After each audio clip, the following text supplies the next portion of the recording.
Shalom, selamat pagi. Apa kabar anak-anak yang ada di rumah? Sudah lama kita tidak berjumpa.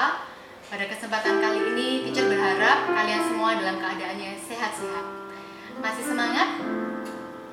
Tentu saja kita harus tetap bersemangat. Pada pagi hari ini, kita akan bersama-sama berdoa sebelum memuji Tuhan. Mari kita berdoa. Selamat pagi ya Bapa, terima kasih buat perlindungan-Mu dan kasih setia-Mu Tuhan. Kalau pada pagi hari kami mau memuji Engkau, mau meninggikan nama-Mu, kiranya Engkau hadir di tempat ini. Terima kasih Bapa, kami naikkan doa kami di dalam nama Tuhan Yesus. Haleluya, amin. Dalam keadaan seperti ini, melihat orang-orang di sekitar kita, kita harus tetap bersyukur kepada Tuhan. Karena kasih setia Tuhan selalu ada buat kita semua, selalu baru setiap pagi. Bersyukurlah kepada Tuhan.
Halo, selamat pagi semuanya. Apa kabar? Teacher berharap semuanya sehat-sehat.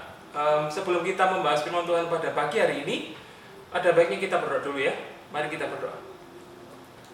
Bapak yang surga, terima kasih buat pagi yang indah ini. Kami akan mendengarkan firman-Mu. Tuhan pakai setiap kami, Tuhan siapkan hati dan pikiran kami untuk menerima firman-Mu. Terima kasih Tuhan, terima kasih. Dalam nama-Mu kami sudah berdoa dan mengucap syukur. Amin. Oke, bahasan pagi ini teacher akan membahas dua orang tokoh. Tapi sebelum kita membahas itu, teacher mau mendiskusikan sesuatu tentang nama. Nama adalah hal pertama yang kamu dapatkan, bukan? Saat kamu lahir. Nama adalah suatu identitas yang melekat di dalam dirimu. Tapi beberapa dari kita mungkin berpikir, apalah arti sebuah nama? Memang kita yang hidup di zaman modern ini banyak berpikir bahwa nama adalah nama. Nama adalah hanya kumpulan huruf. Tidak salah jika orang tua kalian memberikan arti dan harapan tertentu dalam satu nama. Tapi bukan berarti itu semua harus tergenapi dalam kehidupan kalian. Namun, ini sedikit berbeda dengan Alkitab. Oke? Tokoh-tokoh di dalam Alkitab memiliki ikatan yang kuat antara nama dengan kehidupan nyatanya. Kita ambil contoh yang mudah, yaitu Yesus Kristus. Hal pertama yang terlintas di pikiran kita ketika kita mendengar nama Yesus Kristus adalah, ya, dia adalah seorang juru selamat. Bagaimana kita tahu? Kita tahu dengan kita membaca segala perbuatan baik Yesus, segala apa yang dilakukan Yesus di dalam Alkitab. Tapi nyatanya ada beberapa tokoh yang bertolak belakang. Maksudnya adalah nama dan kehidupan nyatanya tidak nyambung, sangat berbeda. Siapakah itu? Tokoh yang pertama adalah Mordekai. Mordekai memiliki arti nama, yaitu artinya orang kecil. Kita bisa lihat ya, arti nama Mordekai tidak menunjukkan kemewahan, ada yang spesial, biasa-biasa saja. Dilihat dari arti kata namanya aja, kita mungkin udah menyangka bahwa kehidupan Mordekai biasa-biasa atau bahkan penuh dengan penderitaan. Tapi setelah kita membaca Alkitab dan mengenal Mordekai lebih jauh, sebenarnya Mordekai memiliki jiwa yang besar. Seperti apa itu? Nanti kita bahas lebih lanjut ya. Sekarang tokoh yang kedua, yaitu bernama Haman. Haman adalah seseorang pekerja dari kerajaan. Arti namanya adalah sesuatu yang sangat indah atau sesuatu yang agung. Wow. Arti nama yang sangat menunjukkan kebesaran, bukan? Arti nama yang mewah. Seperti seorang raja. Ditambah lagi tertulis di Alkitab bahwa Haman adalah keturunan seorang raja. Dibandingkan Mordekai, pekerjaannya Mordekai hanya seorang penjaga gerbang. Tapi di balik nama besarnya, Haman hanya memiliki jiwa yang kerdil atau jiwa yang kecil, yang akhirnya merugikan dirinya sendiri. Jiwa yang besar, jiwa yang kecil, apa sih maksudnya? Oke, sebelum kalian bingung, kita akan menonton satu video.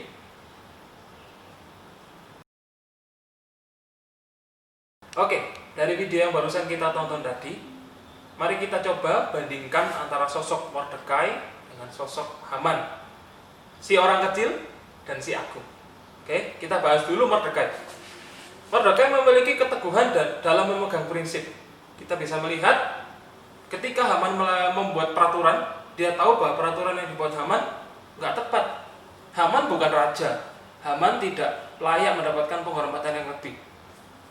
Mordekai tahu bahwa apa yang dilakukannya itu benar di hadapan Tuhan dan benar di hadapan pemerintahan Persia pada saat itu. Mordekai tidak pernah takut untuk mengatakan tidak kepada hal yang salah. Sebagai anak-anak Tuhan, hendaklah kita juga seperti Mordekai. Kita nggak perlu takut untuk menyatakan kebenaran. Mordekai bahkan sampai terancam loh jiwanya karena dia menyatakan kebenaran.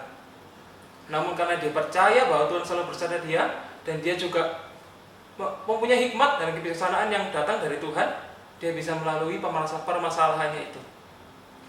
Yang kedua, tokoh yang kedua adalah Haman. Haman memiliki kekuasaan yang tinggi, keturunan raja, bahkan mempunyai arti nama yang tadi kita bahas, keindahan, keagungan. Namun, Haman sangat haus akan kehormatan. Bahkan Haman sampai kehilangan akal. Dia melakukan semua hal supaya dia mendapatkan kehormatan lebih dan lebih lagi. Kita bisa lihat di video tadi, Haman menyalahgunakan kekuasaan yang dia punya untuk kepuasan dia sendiri. Kita lihat ya, di balik keindahan namanya, ternyata sosok Haman tidak punya hikmat dan kebijaksanaan. Inilah yang dibahas tadi tentang jiwa yang besar dan jiwa yang kecil. Menurut kalian, siapa yang punya jiwa besar, siapa yang punya jiwa yang kecil? Tentu sudah jelas, Mordekai memiliki jiwa yang besar. Dia hikmat dan bijaksana. Sedangkan Haman tidak berpikir panjang untuk melakukan sesuatu sehingga merugikan dirinya sendiri. Cerita ini berakhir dengan sangat tragis. Haman tidak bisa mendapatkan kekuasaan dan kehormatan yang diinginkan. Dia malah direndahkan di hadapan orang banyak. Dia harus digantung di tiang gantung yang dia bangun sendiri.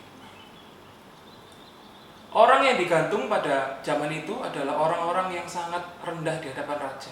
Kita bisa lihat ya, Haman yang dulunya memiliki kekuasaan yang tinggi, keturunan raja, tiba-tiba jatuh karena keegoisannya dia sendiri.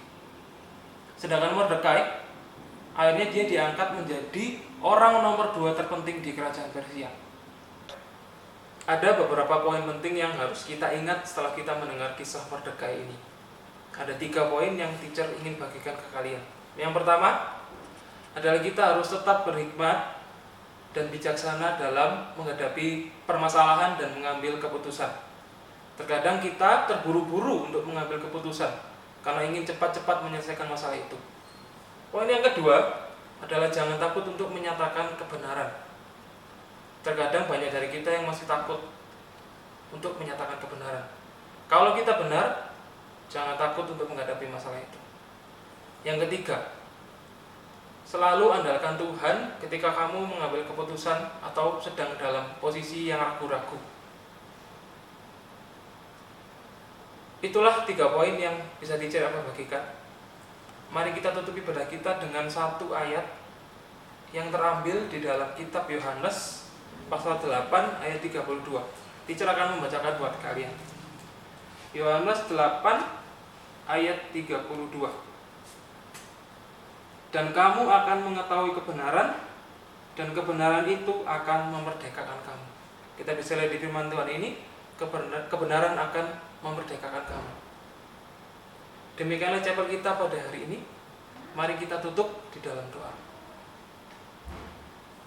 Bapa, terima kasih kami sudah mendengarkan firman-Mu. Pakai kami dalam setiap kehidupan kami supaya kami bisa berani untuk menyatakan kebenaran. Berikanlah kami hikmat dan kebijaksanaan senantiasa dalam menghadapi setiap masalah yang ada. Tuhan, sertai kami di setiap kehidupan kami. Kami menyerahkan segala yang terjadi dalam hidup kami di dalam nama-Mu. Dalam nama Tuhan Yesus, kami sudah berdoa dan mengucap syukur. Amin.